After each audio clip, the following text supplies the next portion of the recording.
Terima kasih. Di dalam syariat, ketika syariat memberikan satu tata aturan tertentu tentang sesuatu, maka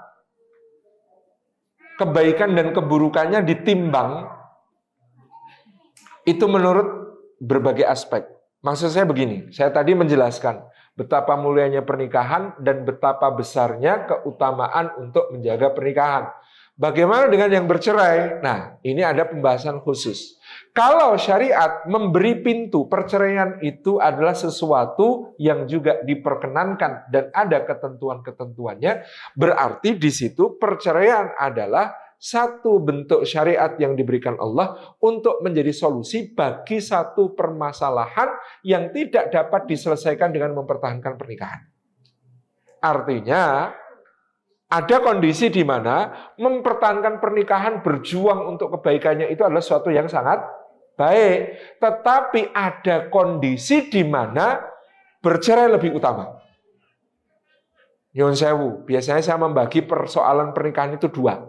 Satu persoalan komitmen, dua persoalan teknis. Kalau persoalan komitmen, ini berat. Kalau persoalan teknis, karena tadi misalnya belum saling memahami, kurang ilmunya, kurang komunikasi, ya sering miskom, sering salah paham, sering bertengkar karena padahal maunya sama-sama baik, ini insya Allah mudah diperbaiki. Ini dengan ikut acara ini tadi saja sudah relate banget. Kok sering ya aku gitu, berarti salah selama ini memahami pasangan. Itu biasanya mudah diselesaikan. Tapi nyuwun sewu, persoalannya komitmen, ini biasanya butuh langkah-langkah yang lebih kompleks untuk menyelesaikan. Contoh persoalan komitmen apa Ustaz? Contoh persoalan komitmen, masa lalu belum selesai. Sudah menikah, tapi nyuwun sewu, dia tidak bisa mengakhiri kontak dengan orang yang misalnya disebut mantan. Ini angel. Ini angel gitu ya.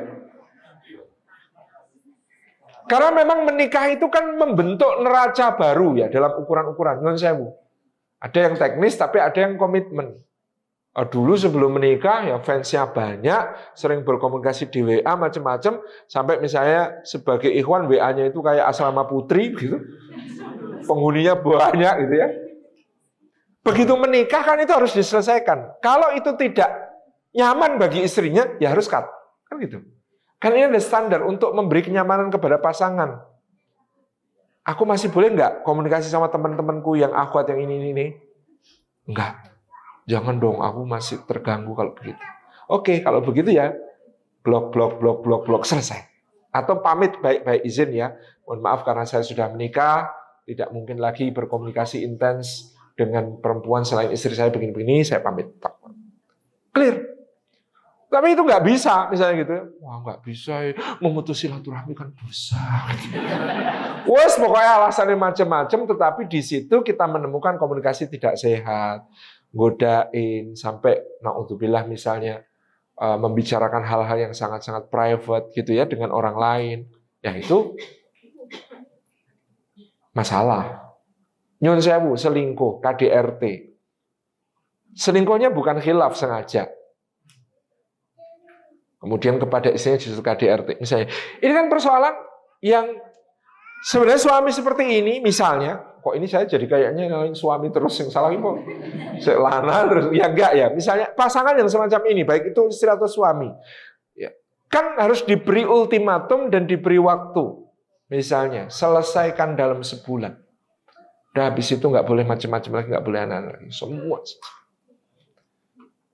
Beri waktu untuk memperbaiki diri. Kalau itu komitmennya tidak bisa dijaga, biasanya soal seperti itu nyuwun sewu agak angel untuk diperbaiki ke depan. Nah, maka misalnya kalau jalannya sampai kepada harus perceraian. Tapi ada kadang-kadang persoalannya lebih pelik lagi. Saya menemukan kasus-kasus ini dan naudzubillah kok ya semakin banyak, mudah-mudahan Allah berikan solusi untuk mereka-mereka. Jadi istri karirnya dahsyat, melejit. Suaminya dilalah, bisnisnya lagi down. Turun, berat. Terus pokoknya merasa kalah segalanya dari istrinya. Nah, ini lelaki yang tidak bisa memanage dirinya bahwa dia adalah pemimpin kepala keluarga. Dengan istri seperti ini minder. Semakin minder, apa yang terjadi? Saya menemukan beberapa kasus, itu karena semakin minder sama istrinya, bahkan kepada istri, dia disfungsi. Kalau sama istrinya, tidak bisa memenuhi tugas. Tetapi kalau sama wanita lain, lancar. Sehingga yang terjadi tadi pelariannya merasa tidak percaya di hadapan istri, tidak percaya diri, melemah, semakin akhirnya dia cari di luar untuk pelampiasan seksual. Karena tetap ada, cuma sama istri nggak bisa, nggak mampu, merasa down, merasa lebih rendah diri dari istrinya. Dan itu tadi, kalau nggak terapinya sangat-sangat dijaga, yang seperti ini kambuhan. Nah, misalnya seperti itu. Sehingga karena kambuhannya sudah tidak mungkin diperbaiki, lalu kemudian memutuskan bercerai lebih baik, katakan begitu. Nah, ini contoh pada kondisi-kondisi yang ada. Yang jomblo jangan overthinking ya. Mohon ya, jangan overthinking. Pernikahan yang bahagia, sejahtera, makmur, sentosa, ya, berdasarkan UUD 45 dan Pancasila itu banyak. Cuma mereka nggak cerita-cerita tentang kebahagiaannya. Ya, qadarullah yang diceritakan kepada saya yang bermasalah. Yang bermasalah itu kan ya nggak banyak gitu. Cuman karena menyampaikan materi jadi tersampaikan. Gitu, gitu. Jadi saya harap yang jomblo jangan overthinking karena ini adalah ya memang ada kasus seperti ini, tetapi itu ya, masih jauh lebih banyak lagi rumah tangga yang karena dia beriman kepada Allah, bertakwa kepada Allah. Itu pokok sih. Ya, selama masih menjaga ketaatan sama Allah, masalah apapun itu ada solusinya sebenarnya. Maksud saya ada suami istri yang nggak paham sebenarnya tentang parenting gitu ya. Tapi karena taat kepada Allah, sedekahnya rajin, bahkan sering bantu panti asuhan, dia nggak ngerti ilmu parenting, tapi anaknya soleh-soleh itu. Anaknya solihah-solihah. Kenapa? Karena Gusti Allah yang didik kan itu. Ya, pada intinya sebenarnya asalkan nilai ketakwaannya dijaga, masalah-masalah tadi itu ada solusinya, begitu. Nah, cuman tadi persoalan komitmen itu kadang-kadang lepas takwanya.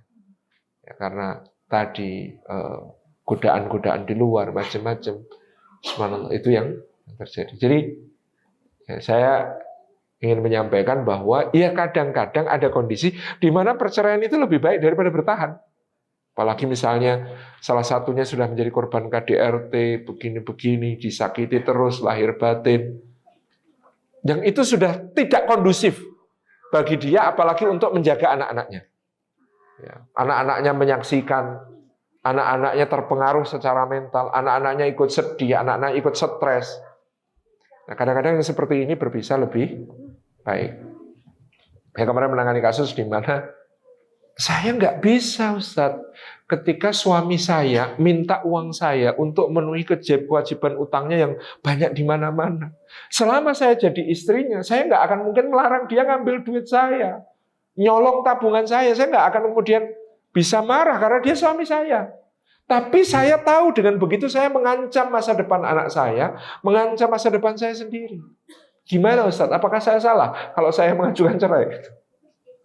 Itu misalnya ya, kondisi-kondisi yang terjadi seperti itu. Ini contoh. Ya. Suaminya kecanduan judi, utangnya di mana-mana.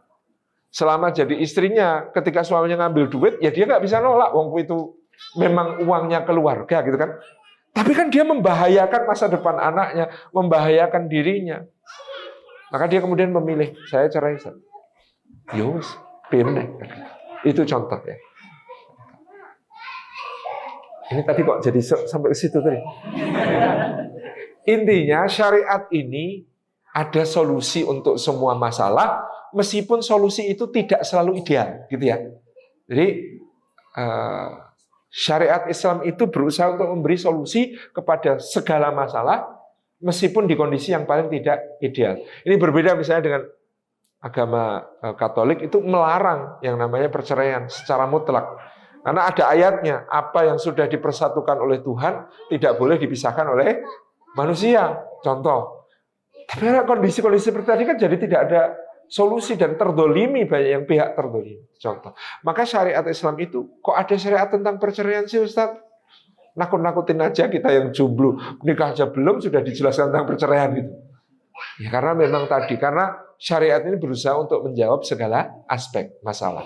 Kalau itu terjadi, gitu.